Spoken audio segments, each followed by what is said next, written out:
বাংলাদেশে অনেক আর্টিস্ট আছে যা দেখার মতন না। এই হিরো আলম নিয়ে কথা হচ্ছে, কেন হিরো আলম নিয়ে কথা হচ্ছে? ও তো আর পায়ে দাঁড়ায়, ও কষ্ট করে তো হিরো আলম হচ্ছে। আসুক না এরকম হিরো আলম, এরকম আরো হোক, কষ্ট হবে। এরকম অনেকে হতে চাচ্ছে, হিরো আলম তো হতে পারছে না। আমার কথা হইলো এখানে চেহারা দিয়ে সব কিছু না, যাকে যে ভালো লাগে। যে মাঝে মাঝে ইউটিউবে একটু দেখি ছেলে, অনেক ছেলেকে হাসায়, তোরা ভালোই কাজ করলো। তা আমি তো ভাবছিলাম যে যদি আমি কাজ করি ওরা ডাকবো, যে আসো তুমি কাজ করো। আচ্ছা, তোর চেহারা তো বড় না, বিটগুটি চেহারা হইতে পারে, তো অভিনয় তো খারাপ করতো, খারাপ যদি করতো তাইলে করতো। ওর ছবি দেখে পাবলিক হাসবে, কাঁদবে, এইটি তো আমরা করার চেষ্টা করি। অবশ্যই যাবে। এই কি একটা ছবি রিলিজ হলো জানি, টোকাই, এই হিরো আলমের ছবি তো খারাপ জানি, মোটামুটি ভালো দেখলাম, তো ভালো দর্শকই চাপছে।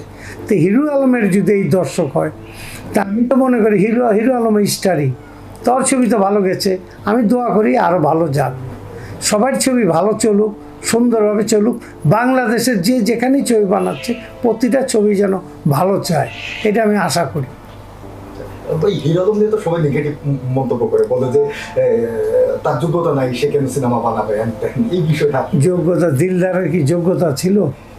দিলদার তো হচ্ছে বেশি শর্ট ছিল, ও তো শর্ট থাকলে কী হয়েছে? কাজ তো মোটামুটি দর্শক পছন্দ করে, ওই সিনেমা হল তো খারাপ যাচ্ছে না, ভালোই যাচ্ছে। মানুষ যা কথা বলছে শুনলাম, আমি ইউটিউবে আমার একজন দেখাইলো, দেখলাম, তো খারাপ কিছু না। যে যেভাবে থাকে, দর্শক থাকলে হয়, আমরা দর্শককে একটু ভালো কিছু দিতে পারলে হয়। হিরো আলমকে নিয়ে কেউ খারাপ ভাবা আমি মনে করি না। ভালো মন্দ সব নিজের কাছে। কেউ একটা খারাপ ভালো, যদি আপনার চোখে খারাপ লাগে, আপনি কেন খারাপ বলবেন? ও তো মানুষ, ও কম বেশি যাই করছে ভালোই করছে, তবে ওকে নিয়ে আর টল না করাটা বেটার মনে করব।